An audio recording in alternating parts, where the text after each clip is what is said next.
For all the countries in the world, we call for help here in Bahrain. We cannot tolerate this. We cannot bear this. The hospital is full of casualties.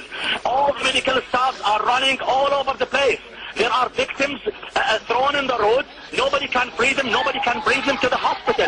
It's a chaos here in the hospital. That's the way I describe it. We call for an urgent call for everybody in the world. United States, European Union, all the Arab leagues, all the Arab countries. Please do come here to help us. We are an innocent people. They haven't done anything. They have just demonstrated peacefully. They were on their way to the hospital and they were shot dead. We have a lot of deaths here. I cannot describe the situation. It's awful. It's awful. That's the way we can describe it. It's chaos. The hospital is full of casualties. All the medical staff are running on their feet. It's quite difficult to accommodate all of these casualties. The hospital is nearly full. We've taken all patients to the theater. We took patients to the ICU. The accident emergency is full of casualties.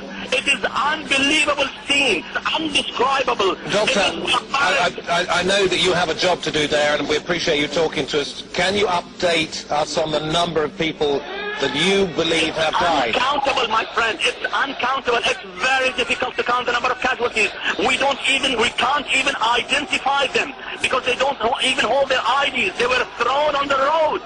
There are tens, if not hundreds of people are just still on the road.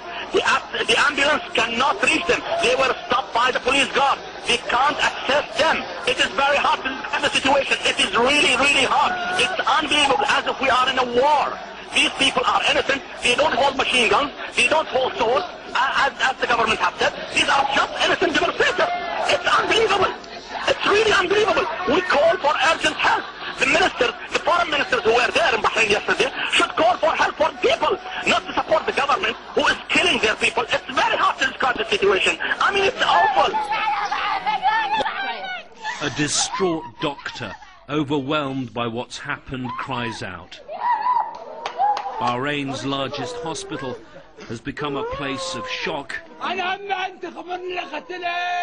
of anger, with medical staff asking how all of this could be considered by anyone as a proportionate use of force.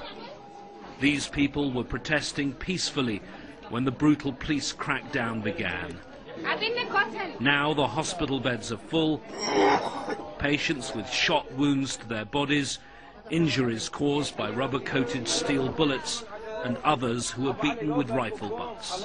It's a massacre by all means. People are shot because they are innocent. They haven't done anything. They were just protesting.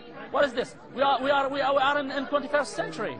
I mean, we are in a civilized country. We are civilized people. These people were only demonstrating, and at the end of the day, they were shot dead. The victims here include the medical staff themselves, who'd been treating people in a triage tent set up near Pearl Roundabout. Consultant Dr. Sadiq Al-Ekri says he was severely beaten and left for dead. Did you tell them you were a doctor? Yeah, but they don't listen. And I was wearing the uniform for the doctors. You know, that one with the crescent. Then they tie me and they attack me while I'm tying. Then I don't know how many people, maybe 10, maybe 20. I don't remember. I'm here from everywhere. I was here hit by sticks, by legs. I don't know what they. Then they told me, get up or we'll kill you. Nurses were also beaten. I went there as volunteer there. What's this? What is this? This is the democracy? This is democracy? I don't know. This is Bahrain? I don't know. In the hospital mortuary, the bodies of the dead. One man is missing part of his skull. Doctors say he was beaten to death. 2 others died after being peppered with shotgun bullets. Ahmed Botaki comes to pay his respects to his younger brother, Mahmoud, dead at just 22. They mourn, many are angry. But all say something has changed here. These deaths will never be forgiven. Al Jazeera, Bahrain.